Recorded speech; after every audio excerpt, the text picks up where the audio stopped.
Halo, assalamualaikum. Waalaikumsalam, Pak. Di mana? Masuk keluar, masuk keluar. Yang lain nggak mau kuliah ya? Enggak, Pak. Yang lain nggak mau kuliah.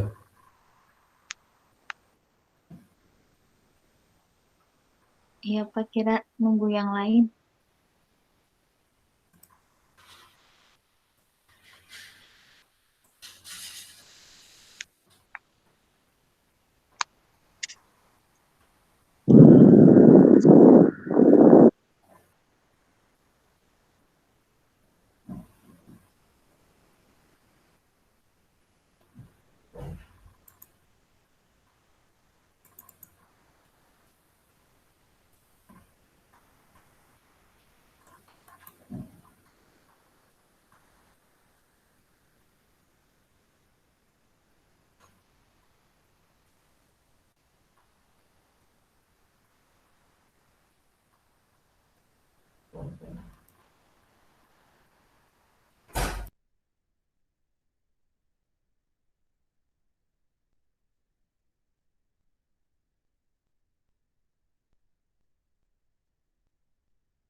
Oke, kalau nggak ada lain, saya kuliah sendiri aja ya. Nanti saya siap absen ya. Absennya saya cek sekarang aja absennya. Eh, apa? Absen.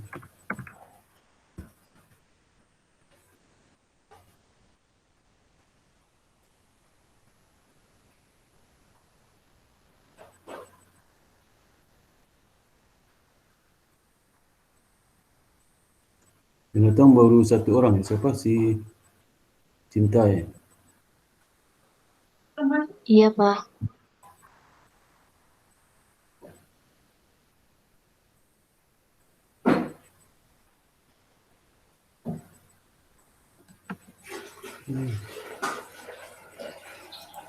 Ini sih.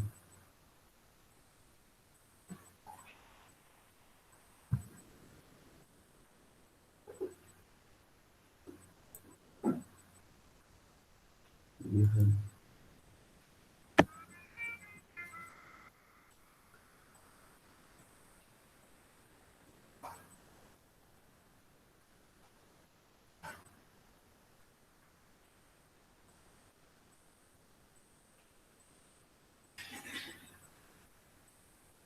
Temuan ke 12 ya.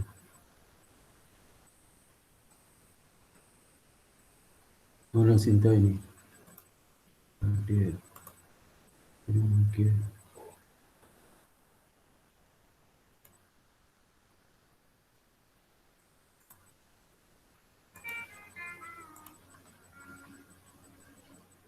Oke.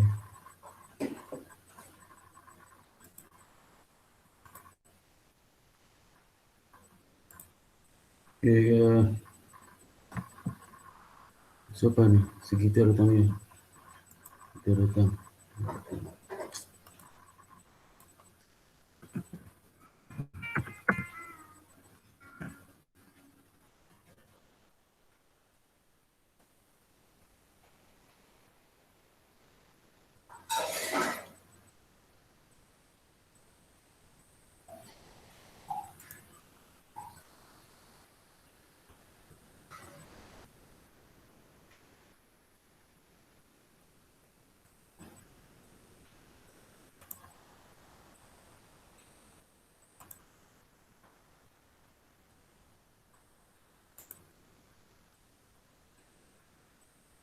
Siapa nih kita nih? Hadir. Iya, Kita Pak, kita.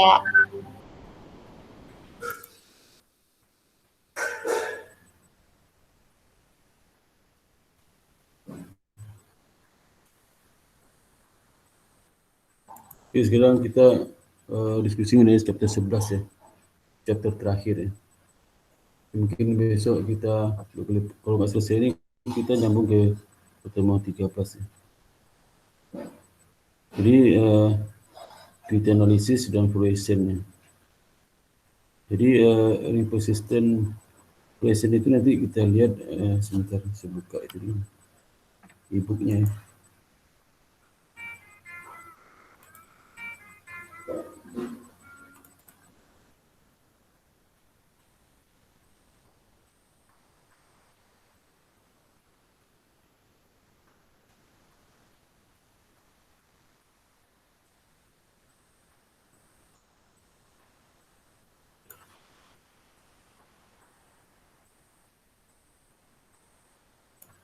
Jadi chapter 11.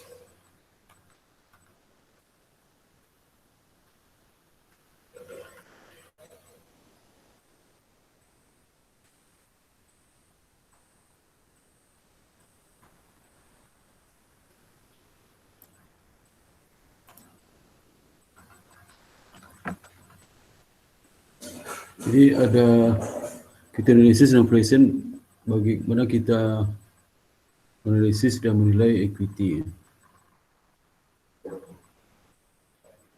Sebenarnya ini di dalam chapter 9 sudah ada juga sih secara teknis ya. Cuma ini tidak lagi bagaimana penilaian ekuitas itu dari hasil perspektif analisis kita mendapatkan nilai fundamental saham itu ya. Nah, kalau kita perhatikanlah akurasi dari proyeksi yang digunakan datanya dalam menilai saham menggunakan model penilaian residual income model ya. Itu pertama dilihat energi persistennya. Energi persisten itu bagaimana kita melihat energi persisten itu dengan recasting, adjusting, kemudian lihat juga penentu dari persisten tersebut ya. Karena pengukuran persisten seperti apa persisten. Jadi dari laba proyeksi yang sudah persisten itu dan income ya, itu dimasukkan ke earning based valuation. Ya, earning based valuation itu terkait dengan model penilaian saham ya, misalnya saham. Jadi itu model penilaian saham menggunakan data-data akuntansi, hasil analisis keuangan dan akuntansi. Jadi berdasarkan fundamental perusahaan. Jadi nggak ada hubungan dengan pergerakan harga saham masa lalu ya. Nah, itu disebut dengan nilainya itulah nilai fundamental, nilai saham fundamental per lembar itu berapa. Jika dibandingkan dengan harga saham, kalau nilai fundamentalnya di atas harga saham pasar, berarti saham di pasar itu under value. Tapi kalau nilai fundamental itu di bawah harga pasar saham, berarti harga di pasar itu over value ya, value. Jadi kalau dalam tulisan investor pasar modal, kalau under value kan, kalau harga di pasar itu under value, berarti dia kita bukan ambil keputusan untuk beli kan, beli. Tapi kalau over value dia ambil taking jual ya, jual saham di tangan. Ya. Itu penting ya, penting di informasi fundamental perusahaan itu penting diketahui oleh si investor existing ataupun calon investor. Tapi menilai fundamental saham itu tidak gampang ya, tidak bisa waktunya sehari dua hari ya, bisa berbulan, cepat sebulan 2 bulan ya. Makanya nilai fundamental itu dibutuhkan oleh investor jangka panjang atau investor besar ya, institusi, kalau mau take over saham kepemilikan, boleh gunakan nilai fundamental. Tapi kalau seandainya investor jangka pendek ya, Dia nggak perlu tahu dia fundamental ngapain ya, dia beli hari besok jual lagi. Jadi dia menggunakan technical analysis dalam melihat apakah perlu menjual atau beli saham ya. Technical analysis tidak menggunakan fundamental analysis ya.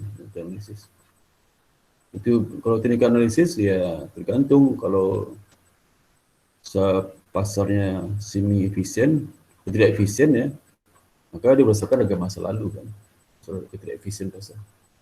Tapi kalau pasar efisien kan, di samping harga masa lalu dia bisa menggunakan informasi update disediakan di pasar modal dan melihat apakah saham yang di pasar sini naik itu turun ke depannya.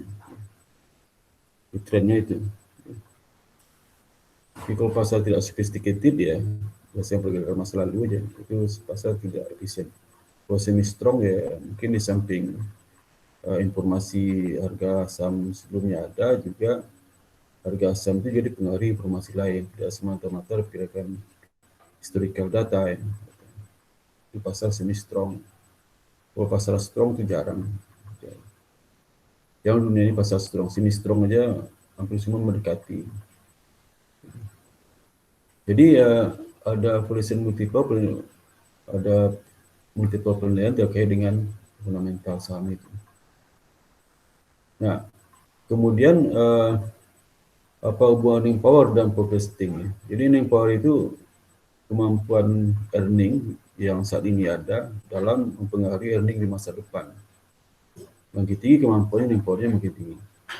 Tapi kalau earning masa lalu itu tidak bisa mempengaruhi earning masa depan, berarti earning power-nya lemah.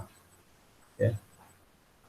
Kalau earning power lemah, itu earning itu tidak bisa digunakan dasar untuk forecasting. Ya.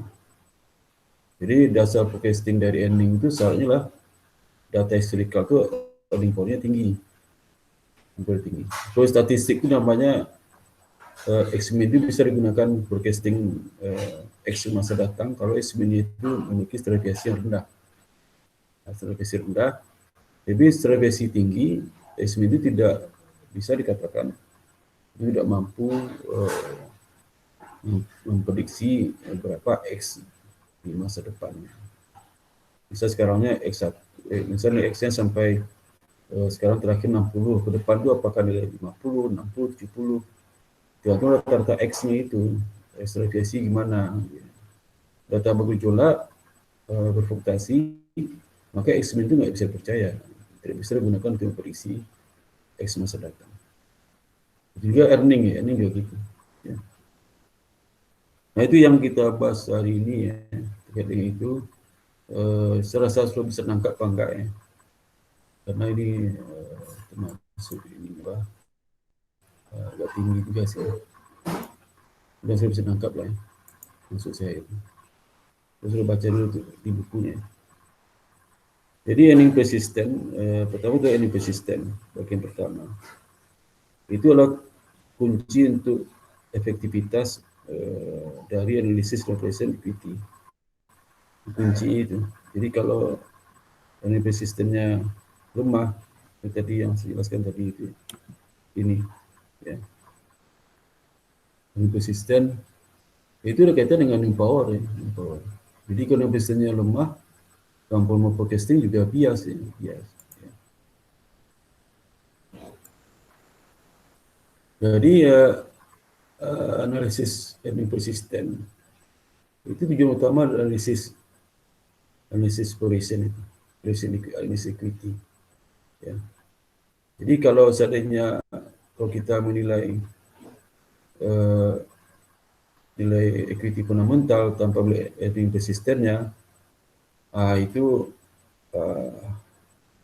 agak sulit ya, agak sulit kita mempercayai apakah koreksi laporan keuangan yang digunakan dimasukkan dalam model penilaian valid atau tidak.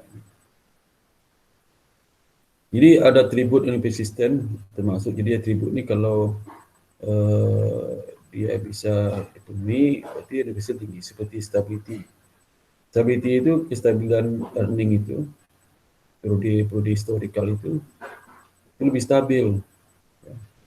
Misalnya laba bersih 10, 11, 13, 12 ya, 14, 15 naik ya. Itu data stabil. Berarti earningnya lebih persisten. Bikin polisi nak sekali deh, sekali. Kemudian predictability ya. Jadi itu stability itu yang polisi jadi tinggi, seperti misalnya kalau stabil kan stabilisasi rendah. Stabilisasi rendah berarti X-min-nya bisa digunakan untuk memprediksi X masa datang. Lebih valid ya. Jadi semakin stabil data earning, maka kemampuan polisi makin tinggi. Misalnya trennya naik ya, naik cenderung 5%. Nah, berapa earning berikutnya? Pasti naik juga. 5% ya, itu. Kalaupun terjadi, ya nggak banyak biasa. Kondisi ekonomi stabil. Tapi kalau ekonominya bergejolak ya, itu repot tuh kita menilai stability earningnya. Bisa sekarang ini aja. Sekarang kalau dibandingkan data earning perusahaan 2018, 2019, 2020, 2021. Itu kasihan deh. 18, 19 melonjak laba. 2020 jatuh bebas. Ya. 2021 naiknya ngos-ngosan, masih jatuh juga tapi ngos-ngosan, merangkak. 2020 terjun ke jurang, 2021 ngos-ngosan merangkak ke dinding jurang, nggak sampai ke atas. Satu di tengah, posok lagi ke bawah. Itu jadi 2021 itu. Itu namanya earningnya nggak persisten, nggak stabil. Kalau nggak stabil, tidak bisa kita pakai data laba 2018, 2019, 2020, 2021 untuk berisi laba 2022. Nggak bisa. Itu nggak bisa. Saya pernah nguji calon itu di OJK. Gimana Pak bisa memprediksi tahun 2021 memakai data historis 2018, 19, 20. Bisa jawab ya. Jadi kemana-mana nih. Tapi kan ada calon direktur kan, calon komisaris kan banyak kebijakan. Jadi sangat teknis sudahlah. Yang penting dia konsepnya tahu. Ya. Tapi kalau level-level manajer ke bawah harus tahu itu. Mulai berisi. Tapi kalau direksinya itu kuantitatifnya bagus itu pasti gampang jawabnya. Ya, gampang jawabnya itu. Kalau calon direksi sama komisaris itu punya logika thinking yang kuat, itu gampang jawabnya. Kalau kita tinggi lemah, itu belepotan jawabnya. Ya. Thinkingnya jalan. Ya, matematiknya lemah. Logika matematik lemah ya. Statistik lemah. Banyak bidang politik ya. Politik itu kadang logika thinking lemah. Ya, ada sebagian sih, nggak semuanya. Maka diskusi kadang nyambung. Tidak semuanya, ada berapa sih. Kemudian variability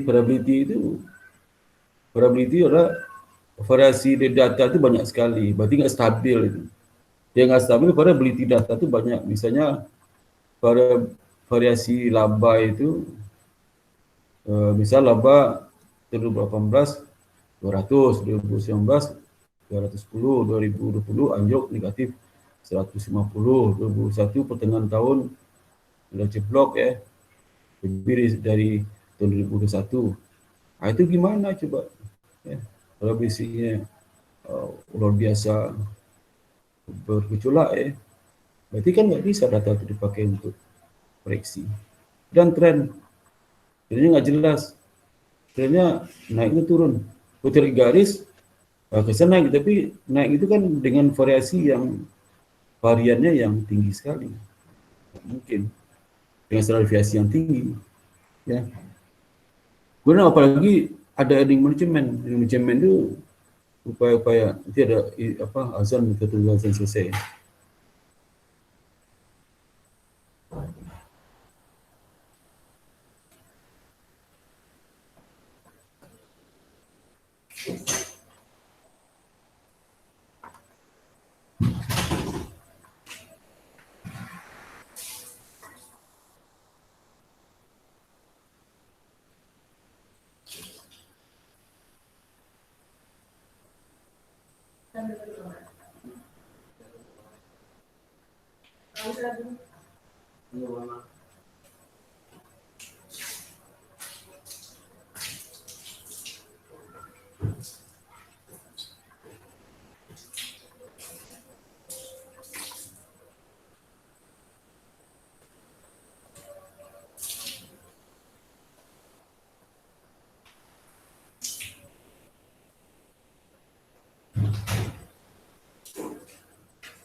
Assalamualaikum Pak Spartan. Sudah, Malam Pak. sudah ada itu. Ani Pak.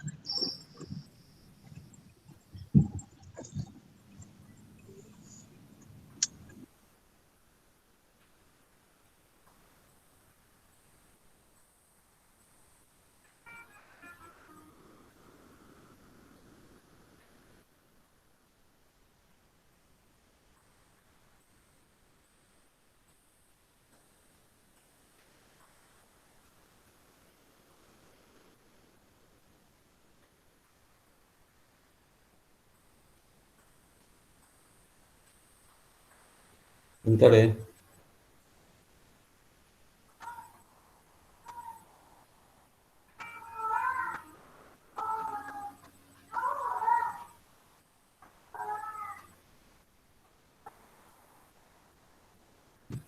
Ini saya lanjutkan lagi ya. Jadi saya azannya. Jadi kalau di earning management juga menyebabkan laba itu memang kesannya smooth, tapi nggak benar juga ya. Benar juga. Jadi laba yang smooth itu belum tentu juga, walaupun secara teori bisa terprediksi, tapi realnya kan nggak bisa. Kemudian ada lagi terkait adanya accounting method ya, yang menyebabkan juga dalam metode akuntansi ada beberapa penilaian ya. Itu juga penting juga dipelajari apakah earning itu konsisten atau tidak. Dan bagaimana kita melihat data earning yang disajikan di laporan keuangan audited ya, supaya bisa earning persisten, kita teliti satu persatu ya. Ya, itu namanya kita recasting. Dan nanti kalau ada beberapa item yang perlu dilakukan perubahan, kita lakukan adjusting. Gitu. Jadi ada dua metode umum yang digunakan untuk membantu penilaian yang persisten. Pertama recasting, kedua adjusting. Jadi recasting dulu, kemudian adjusting. Recasting, adjusting earning membantu dalam menentukan earning power. Earning power itu artinya kalau dia udah earning persisten berarti dapat hasil earning power. Earning power itu adalah data rata-rata laba yang bisa digunakan untuk prediksi laba di masa depan itu.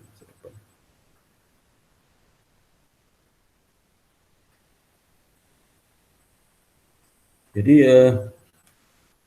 informasi untuk recasting dan adjusting itu diperoleh pertama dari laporan laba rugi ya, termasuk its subdivision ya, termasuk yang sub-sub yang ada dalam laba bersih itu ya. Jadi income from continuing operation ya, income from discontinued operation, extraordinary gain loss. Kalau extraordinary mungkin sekarang udah nggak ada. Cumulative effect of a change in accounting principle. Jadi ada beberapa dampak kumulatif karena perubahan akuntansi. Di akuntansi kan accounting changes itu ada dua. Itu accounting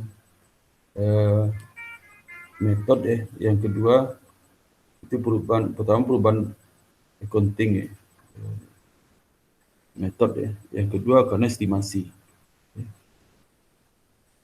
Nanti di kalau mau belajar di intermediate, apa sebut accounting changes.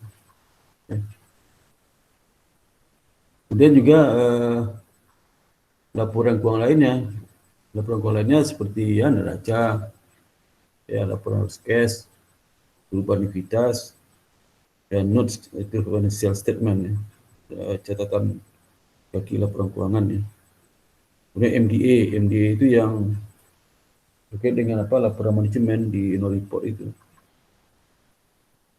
Kemudian informasi lain seperti product mix change, metodologi innovation, raw stock page, dan raw material constraint itu juga bisa digunakan untuk informasi dalam recasting. Jadi kita artinya dalam data-data di income statement itu kita lihat ini datanya apakah datanya itu continuing operation atau discontinued operation. Kalau mungkin ada cost income ya. lagi informasi-informasi penting ya. Apakah data itu terjadi tahun ini saja atau ke depan nggak terjadi, itu tentu saja di data pijakan di perusahaan. Misalnya kalau datanya ada ekspansi ya, jadi peningkatan penjualan ke depan nggak ada ekspansi, mungkin penjualannya akan stabil lagi ke depan. Gitu.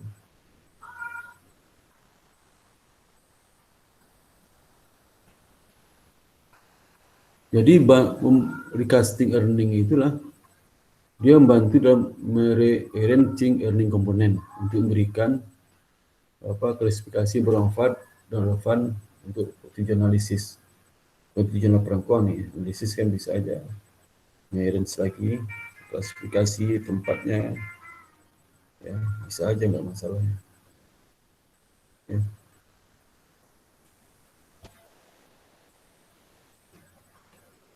Jadi komponen bisa di arrange lagi ya, di subdivided di sub, mungkin dari kelas lagi ya, dan atau text affected ya.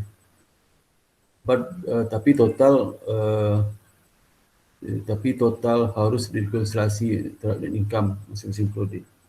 Jadi bisa di total income itu bisa tidak sebesar di reporting itu, dilaporkan itu reported ya.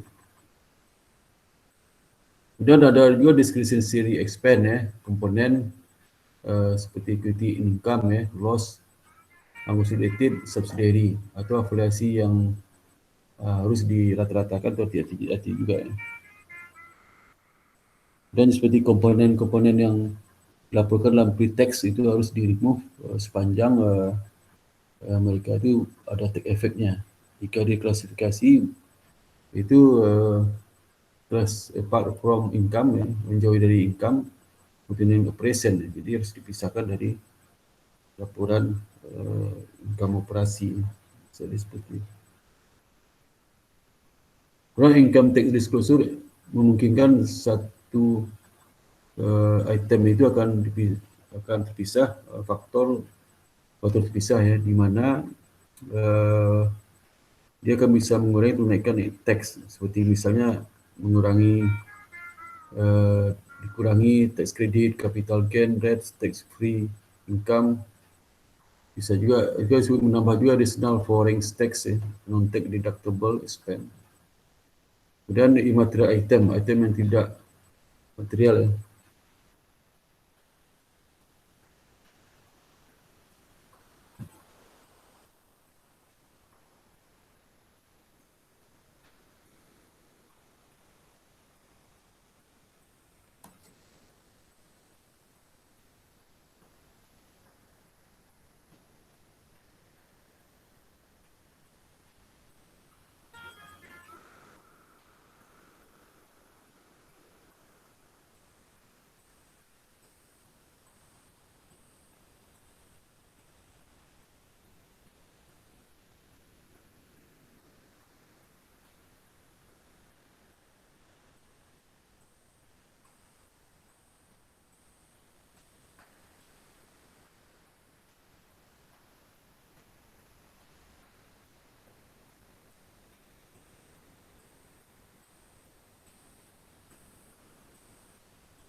Nah, jadi ya,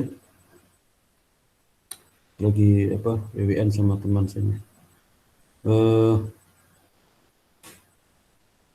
Itu material item ya, yang bisa dipertimbangkan sebagai lump sum label order ya. Jadi item yang tidak material ya, mungkin dikeluarkan. Ini contohnya seperti ini. Contohnya recasting earning dan earning component. Jadi ini kalau lihat di bukunya itu ada ceritanya ya. Jadi tadinya saya perhatikan ya, soalnya datanya nggak ada nih. Jadi tadinya ini informasi kalau kita lihat net income. Nah, income laporkan kalau kita perhatikan di sini ini kan sebelum di recasting ya, recast income statement. Ini di recast ya. Income melaporkan tahun ke-11 400, tahun 10 4 ya, tahun ke-11 9. Kemudian tahun 8 ini kan tidak stabil nih dilaporkan. Kemudian berikutnya lah upaya recasting dilakukan oleh Amerika itu. Jadi seperti misalnya misal repair and maintain expand ya, mana nih yang tidak stabil itu mereka keluarkan. Nah, sehingga nanti datanya, nggak ada datanya. Saya data seperti ini ya, Karena income dilaporkan 401 tadi itu ya, ini 401 ya, 401 dilaporkan ini 4,4 ya, ini jelas di line-nya 28 ini, 28 item 28 ini 41 berasal dari sini nih, mulai dari net sales, gross income, total revenue, cost of expense dan sebagainya ya. Sehingga setelah lakukan recasting adjusting, maka diperoleh informasi itu adjusting income ya. Jadi dan income yang dilaporkan yang 41 ya. Kemudian dari hasil recasting itu di adjust untuk yang tunggu 10 itu ada di restructure ya, restructuring dan unusual charge. Ini kan beban yang jarang terjadi dan terjadi cuma 3 tahun 10, 9 dan 8 ya. Di sebelum kan nggak ada, dan 11 sudah nggak ada. Berarti ini informasi ini tadinya kan sebagai pengurang ketika 91 coba lihat ya. Ini 91 ya. 391 di tanggal 10. Oh, ini dia dicarinya ada berapa ID di pestul 331 kan pengurang nih. Dan ini pengurang artinya akan ada beban ya, beban investasi. Nah, itu dikeluarkan dari income ya. Yang income laporkan ditambahkan lagi. Kemudian tax effect dari investasi itu. Tadinya ini kan menambah nih. Di laporan tadi itu menambah. Jadi dikurangkan. Lagi. Kemudian gain on sale. Gain on sale itu kalau gain on sale ya, tadi kan menambah itu, nambah penjualan, tapi itu kan satu kegiatan yang jarang terjadi, maka dikurangkan lagi dari laba. Kemudian loss on sale, exercise, equipment, subsidiary ya, ini juga sama nih, kerugian tadi mengurangi ditambahkan lagi, karena ini dianggap tidak ada lah ya untuk digunakan proyeksi jadi bias karena kan sekalinya terjadi. Yang ketujuh.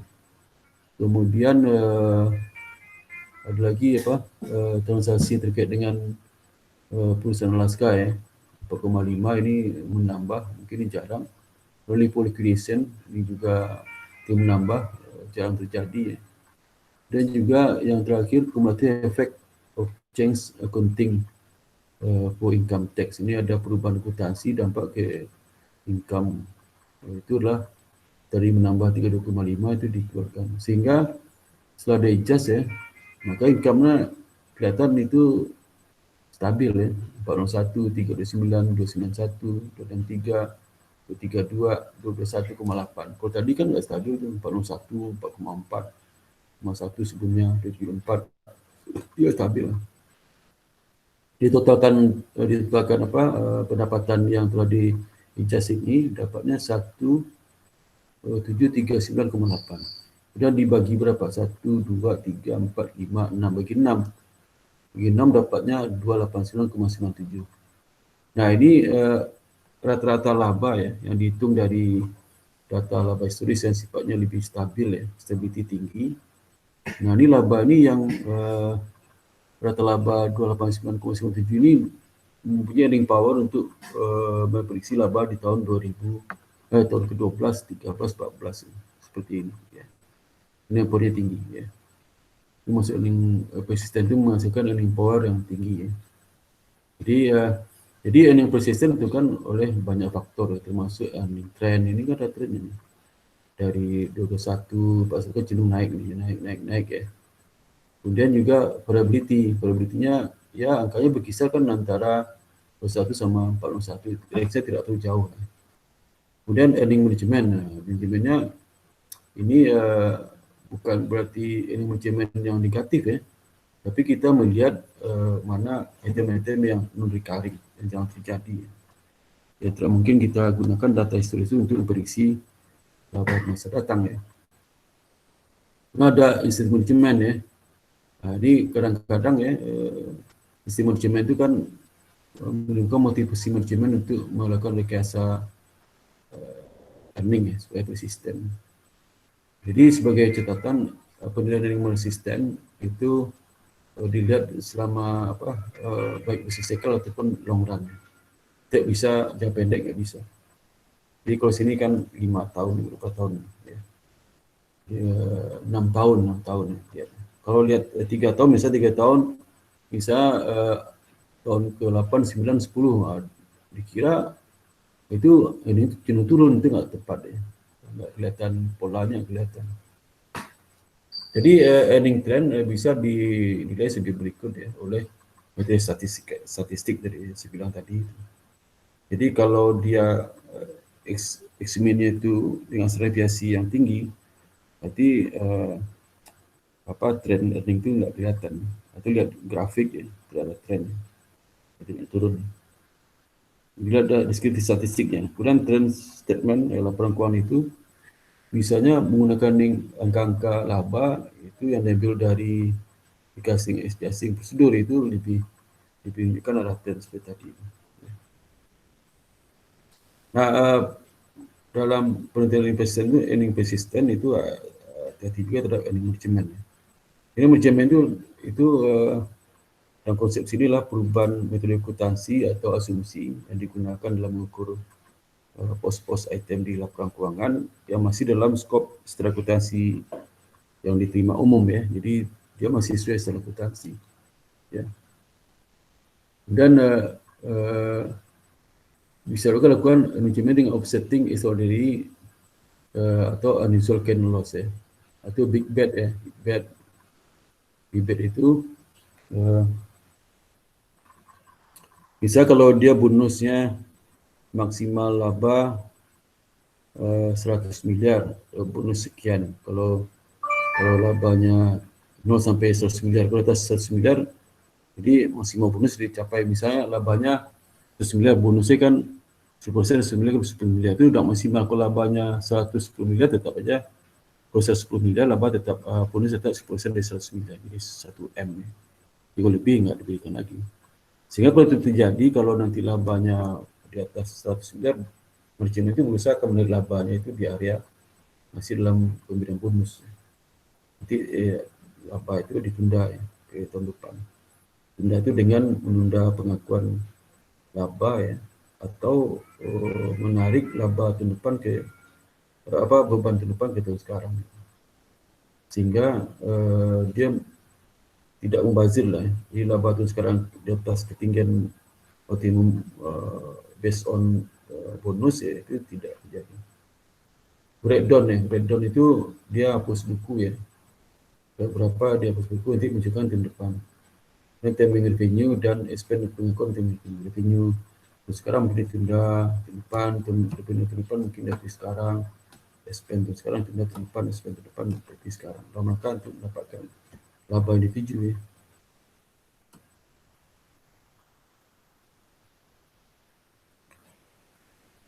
Dan lihat juga motivasi manajemen yang pengaruhi persisten juga, seperti misalnya ada tujuan dan kepentingan personal dari manajemen. Ini mendapat keuntungan setinggi-tingginya keuntungan pribadi kan. Kemudian perusahaan dalam masalah keuangan ya. Masalah keuangan maka cenderung manajemen itu menunjukkan di laporan keuangan nggak kelihatan. Kemudian prosperous company ya, preserving hard earning reputation. Ini juga penting melihat bagaimana perusahaan itu di masa depan ya. Itu penting. Gitu.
Bentar ya.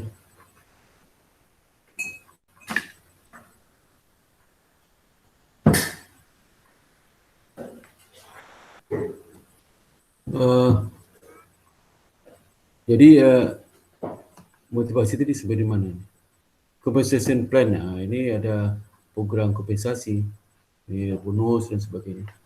Ada accounting based incentive and constraint.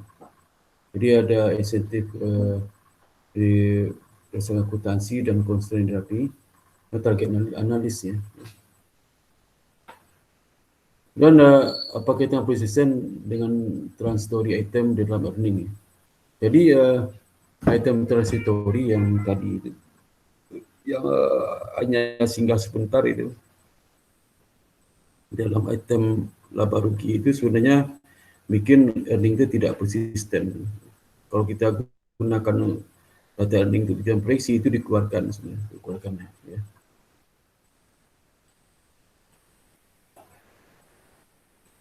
Jadi tujuan analisis bagaimana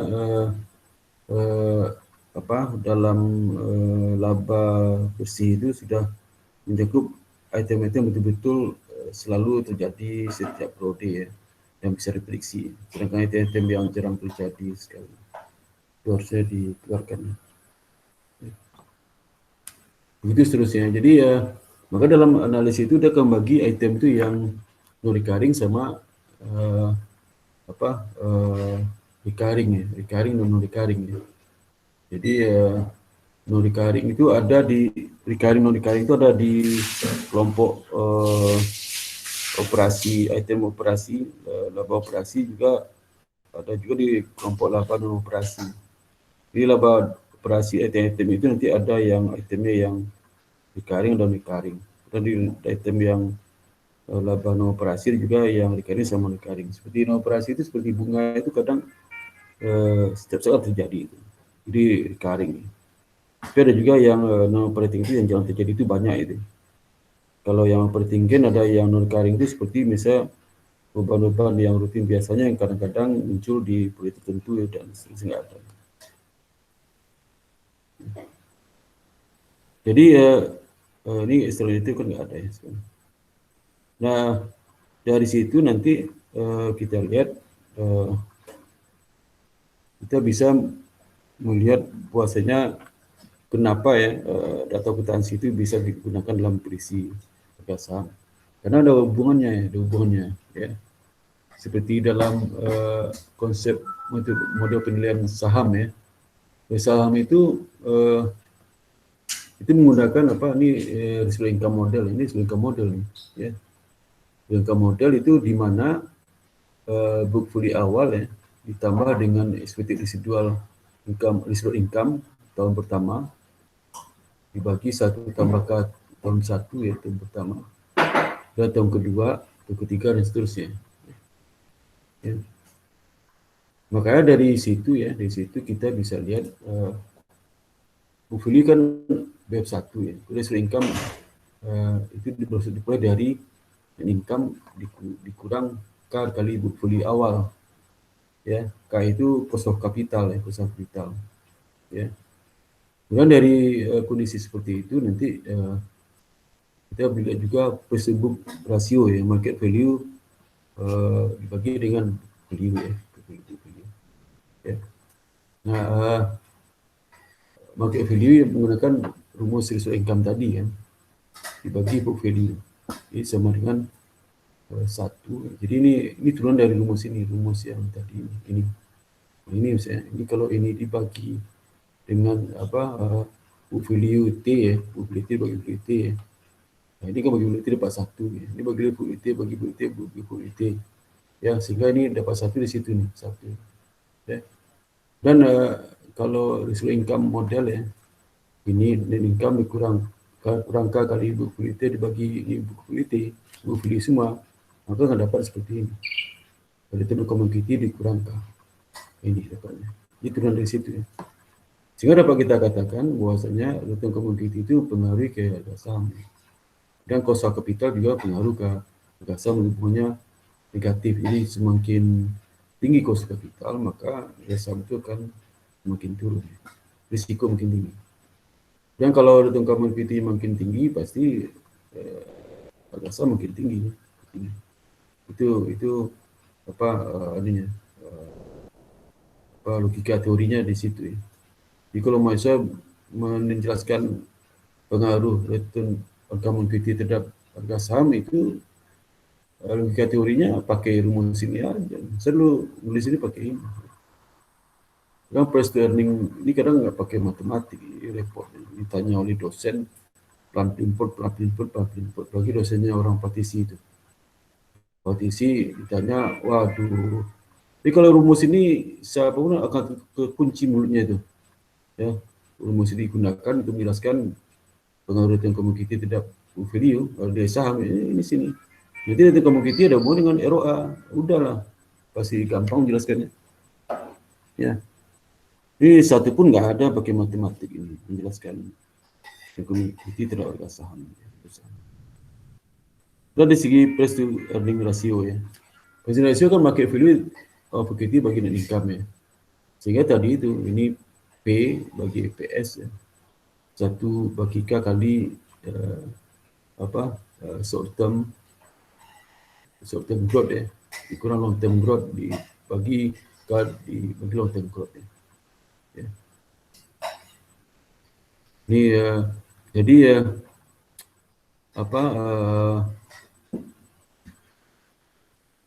jadi di mana kita lihat K itulah cost of equity capital ya. Short term atau long term growth adalah expected short term atau long term. Persentase perubahan dalam EPS relatif yang diekspektasikan normal growth. Jadi normal growth itu short term growth itu lebih tinggi pada long term growth. Long term growth lebih tinggi pada K ya. Jadi present ratio itu berubah negatif terhadap K. Present ratio berubah positif terhadap expected growth dalam earning per share. Ya, ini juga bisa dibuktikan. Ini matematik seperti ini. Ya. Kemudian present earning growth ratio itu jika L3-nya 0, long term growth-nya 0, maka price dibagi EPS itu sama short term growth dibagi K kuadrat ya. Jadi lebih perlu dengan present earning growth ratio. Present earning growth ratio itu sama short term growth bagi K kuadrat ya. Nah, ini ilustrasi bagaimana kita menilai ya, earning yang menggunakan data prediksi. Ya. Bentar.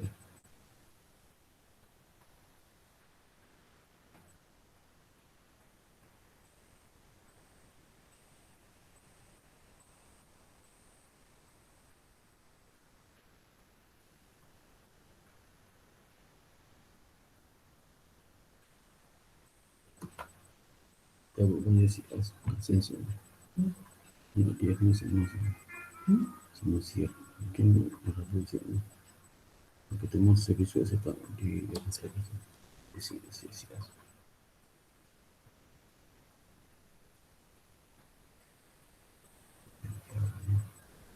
Jadi saya lanjutkan lagi. Jadi misalnya penjualan tahun pertama sampai tahun kelima ya. Penjualan beban operasi, penjualan dan income, dividen ya. Tahun keenam dan seterusnya itu data akuntansi dan dividen dipromosikan sama dengan tahun kelima ya. Tahun kelima, tahun keenam sudah sama ya. Kemudian di situ memfokus value tahun pertama 58 ya. 58 di tahun pertama value-nya. Mana nih? 58 ya. Di buku tahun pertama kan di sini berapa 50.000 ya tahun pertama. Kemudian hasil buku 1 Januari tahun pertama meskipun 58 oh ini bukan maksudnya ini ya. Jadi berapa nilai buku estimasi di tahun awal tahun pertama. Jadi menggunakan metode discrete income model ya. Income model tadi itu ya, di mana return common equity dikurang K dikali dengan fund income dikurang K dikali dengan book value ya awal ya. Ini kan discrete income model di atas ini. Ya. Model. Jadi 0,25. Mana nih? Ya, kita cari ke 15% adanya apa? Cost of equity-nya 15% semua kan. Kemudian ini 0,0 kurang 0,15 ini kan sama dengan ini apa common equity. Equity-nya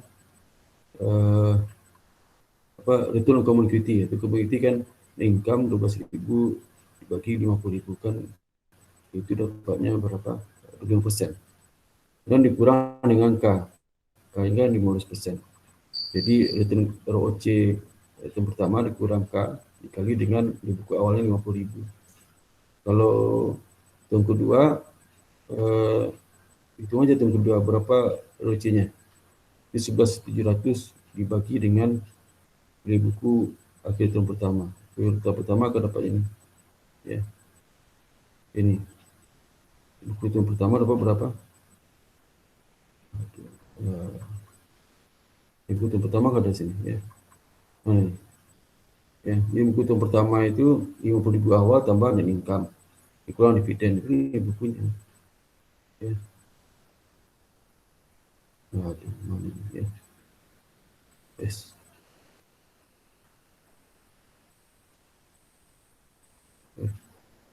Aku hilang lagi. Aduh.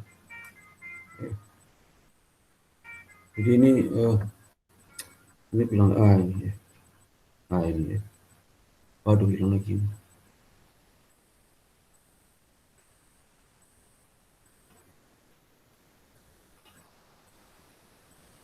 Ya. Buat kita lihat nih.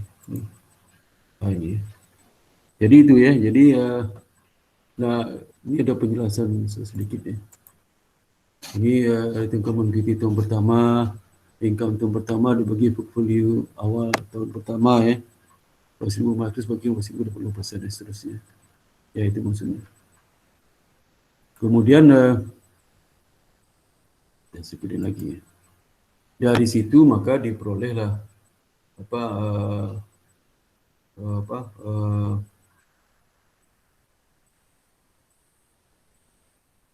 apa berapa dapatnya lah 58594 di buku apa menggambarkan present value. Jadi nilai pasar apa nilai present value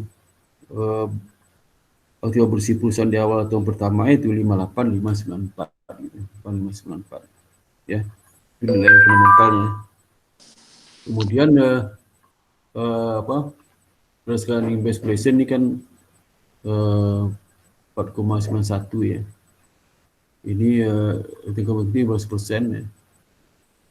Sehingga ini pernya 4,91 ya. Pernya. Menggunakan per yang tadi rumus itu ya. Kemudian untuk yang apa? Untuk yang 50.000 kan perusahaan itu menghitung adjusted valuation estimate kan 59 berapa tadi? 58594 ya. Kemudian ada penyesuaian ya. Itu jadi 59,239 ya. Ya. Karena ada terkait dengan apa dividen payment yang terjadi di akhir masing-masing tahun. Terus asumsikan juga rata-rata cash outflow terjadi di pertengahan melalui tahun itu cuma adjust nilai estimasi. Okay. Dari sebelum bicara normal earning ya. Jadi sebenarnya kita bisa melihat dari 58 apa ini kan sudah di adjust nih, kalau yang realnya kan dapatnya ini ya, dapatnya berapa 58594. Nah kalau dihitung berapa jumlah lembar saham yang berdasar itu ya, kalau PB ratio 1,7 ya, kalau lembar saham beredar berapa ada nggak dikatakan lembar saham beredar ya, ini nggak ada ya, nggak ada. Kalau dapat harga saham lembar nanti itu ya, harga saham lembar itulah yang dimaksud dari fundamentalnya ya. Tentang di perusahaan itu. Jadi earning power itu tingkat level earning yang diperkirakan persisten ya dalam memprediksikan angka masa depan itu. Jadi accounting based valuation itu model itu mengkalkulasi earning power.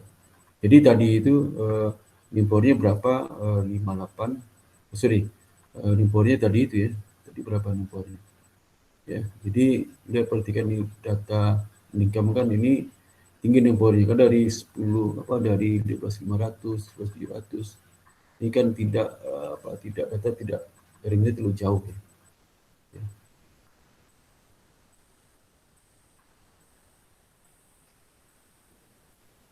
Jadi banyak beberapa analisis laporan cenderung mengarah kepada penentuan earning power.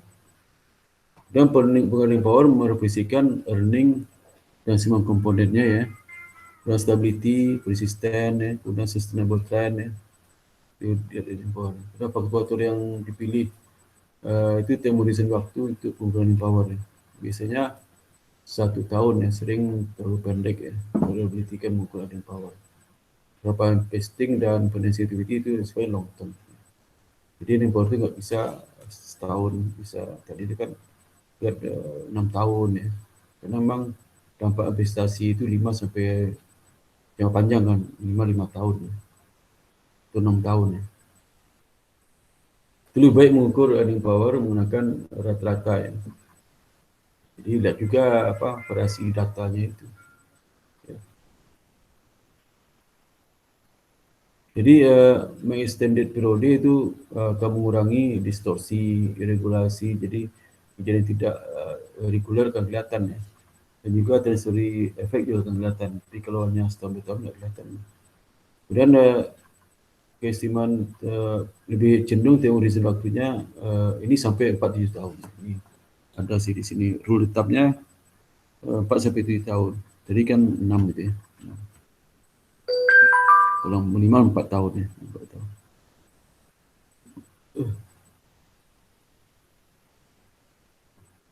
Adjusting number itu ya tujuannya bolak-balik itu aja untuk mengukur penggunaan, digunakan untuk masing-masing ke item-item yang ada di dalam komponen earning.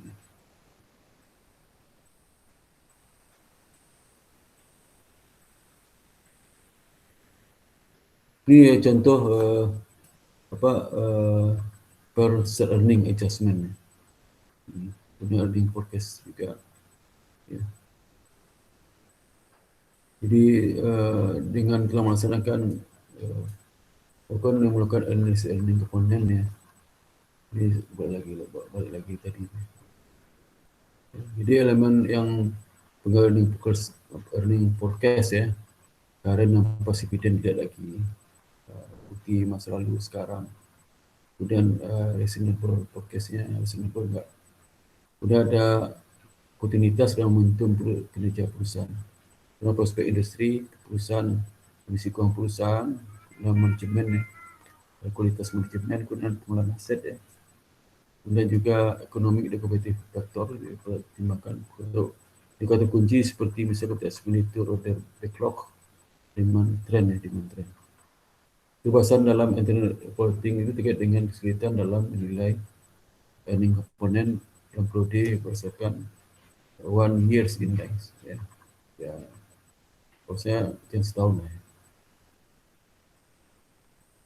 Jadi interim report itu memonitor revisi earning estimate. Itu dia dalam interim report ya. Jadi kalau seandainya dia lebih bagus lagi kalau jadi kan tahunan ya. Kalau per kuartal bisa juga ya. Kalau dia 6 tahun kali 4 kan 24 ya. Dan lihat ada tren, ada silikal, ada musim ya. Bisa sih digunakan. Okay. Ini case 11.3 ya. Itu kan Reza menggunakan residual income model ya. Jadi ini yang pertama ini case 11.3 nih. Yang kedua Reza sampai tahun ketiga. Kita masukkan data ke dalam formula accounting data model menggunakan residual income model tadi ini. Masukkan ini RI sama ROE kurangkan kali beli awal ya. Jadi residual income masukkan dalam formula income model. Setelah itu angka itu maka dihitung present book value-nya. Jadi hasil ini bagi dengan book value berapa kali. Jadi kalau angkanya itu lebih 1 ya, 1 kali, berarti book value lebih dari 1 ya. Ratio juga dihitung ya, ratio-nya market value equity tak dihitung bagi income ya. Ini income yang pertama. Baik, hitunglah FPO dengan asumsi tahun 7 stabil dan sesuai dengan nilai buku 558. Maka nilai book value itu adalah lihat contoh bab 11 berikut. Jadi book value-nya jadi 538 tambah 1 dikali 856 ya. 8,56 tadi dapat 856 ya. Oke, mungkin dapat saya sampaikan kuliah hari ini ya. Semoga bermanfaat ya hari ini. Ada pertanyaan sampai di sini? Amin, Pak. Enggak ada ya. Oke, yang datang siapa sekarang? Tambahan siapa? Si Mbak Dian ya. Mbak Dian ya. Mbak Dian kuliah ke-12 ya. Halo, Pak.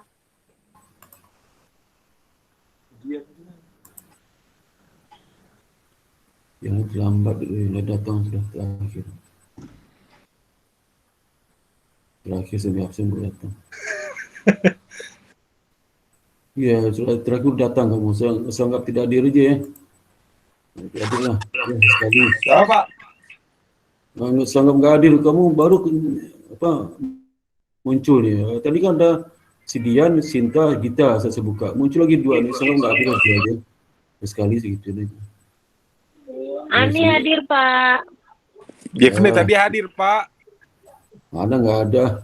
Lihat nggak ada tuh. Kamu terakhir datang itu. Yang terakhir Kak Ani, Kak. Pak.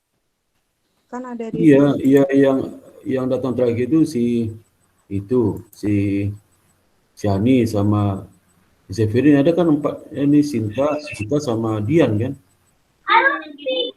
Bisa cek tadi.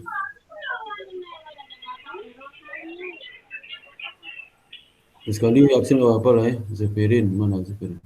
Ya Pak, saya dari tadi hadir juga Pak. Mana ngeliatin saya buka, terakhir itu buka itu kan cuma bertiga, Sinta, kita sama si Dian. Lihat buka. tadi habis saya hadir, dia hadir, Pak. Apa? Setelah saya join, Jeffrin join. Kamu kapan masuknya, si Dian? Kapan masuknya kamu? Kapan masuknya Dian? Jam berapa masuknya? 18.52 gitu, Pak. Masa sih? Wah. Aduh, 52. Yang jelas yang saya lihat selesai kuliah hanya 3-nya. Sinta, kita sama si Dian. Tapi Ani sama Zefrin muncul setelah itu. Ya. Jadi sekali saya absennya nggak apa-apa lah ya sekali. Saya absennya. Kan tadi jam 7 saya masuk, Pak. Siapa masuk? Ani. Mana masuk jam 7 ah? Jam 7 aku masuk, Pak. Yang tadi aku ngomong malam, Pak. Gitu tadi. Siapa itu? Jam 7. Ani. Zefrin berapa masuknya? Zefrin juga. Kalau Jeffrin kan sebelum Kak Ani, Pak, masuknya. Waduh, bos saya buka tadi nggak ada. Ada, Pak. Bos saya bukanya si Sinta, kita sama Dian itu. Yang ada. Iya, nggak lama kan setelah itu Jeffrin Masuk, join. kan? Nggak lama Ya, kemudian. lama barusan join dong. Hah? Ini tadi ya barusan sesi kuliah kan saya lihat cuma 3 aja, Sinta, kita sama Dian sesi kuliah. Jam berapa Bapak lihat? Barusan nih sih. Ya, habis itu datang lagi 2 si Ani sama Lah kan saya jam 7 masuk negor Bapak. Malam, Pak. Gitu. Oh. Besok coba deh ya, kalau masuk itu jangan lama-lama. Kalau masuknya. Mulainya jam berapa, Pak? Saya jam 6.30 udah standby saya tuh. 6.30 tapi datang cuma si itu tuh. Cuman siapa datang tuh? Datang sama si Gita. Keluar lagi, Sinta masuk, keluar lagi. Aduh, repot itu.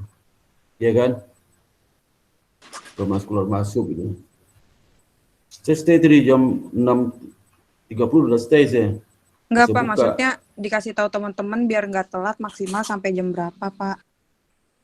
Karena kan mungkin gitu. kayak Kak Ani kan masih di jalan, tadi masih kerja gitu-gitu, Pak. Iya. Ya, saya jangan terlalu kelewatan aja telatnya kan. Kelewatan bisa pas ngecek absen baru nongol gitu ya. Gitu. Ya paling lama setengah jam lah. Ya, setengah jam. Jam 7 ya, paling lama lah. Jadi jam 7 maksimal ya, Pak, masuk besok-besok. Ya sekarang apalagi kuliah udah mau selesai kok, tinggal 2 kali pertemuan lagi. Jadi kan kita sama ngerti aja kamu, saya harus masih tahu lagi. Ya. Baik, kau udah dewasa semua kan? Masa nggak tahu ukuran kebangetan sama nggak kebangetan, tahu lah ya. Gitu. Ya besok jangan itu ya, jangan lama saya nunggunya, 20 menit nunggunya baru masuk keluar lagi. Aduh, gimana? Baik, Pak. Ya. Oke, kalau nggak ada pertanyaan lagi, boleh saya kira sampai sini ya. Alhamdulillah, assalamualaikum warahmatullahi wabarakatuh ya. Waalaikumsalam warahmatullahi wabarakatuh. Badannya sih kurang fit sebenarnya. Waalaikumsalam, makasih Pak. Badannya sih kurang fit, kurang enak, tapi sempat saja. Ya, cepat sehat ya, Pak. Bukan itu masalah, saya udah maksain diri, tapi sudah enteng aja tuh. Itu masalah seperti itu. Pasien ngajar, tapi sudah enteng aja. Udah ya, makasih banyak ya atas pertemuannya ya. Sampai ketemu minggu depan ya. Ya Pak, terima Iya, kasih. Pak. Terima kasih, Pak. Ya, ya.